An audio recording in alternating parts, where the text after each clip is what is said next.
ఉదయపు సూర్యుడు అడవిపై కాంతి చల్లుతున్నాడు.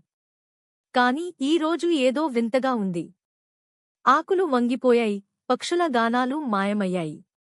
జోజో కళ్ళు తెరిచాడు. యోయో ఆందోళనగా చూసింది. వారి అడవి నెమ్మదిగా చస్తుంది. ఒకప్పుడు ఉల్లాసంగా ప్రవహించిన నది ఇప్పుడు పొడి నేలగా మారిపోయింది.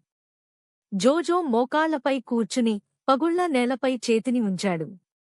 యోయో తన చీంపుతో ధూళిని తాకింది. అడవి మధ్యలో నిలిచిన పురాతన మాయ చెట్టు ఒకప్పుడు జీవంతో మెరిసేది. ఇప్పుడు మసకబారిపోయింది. చెట్టు వేర్లు బయటికి వచ్చి కాంతి క్రమంగా కరిగిపోతుంది. అడవిలోని జంతువులు అందరూ చేరారు. ఆందోళన, భయం, నిశ్శబ్దం. ఎవరు రక్షిస్తారు మన అడవిని?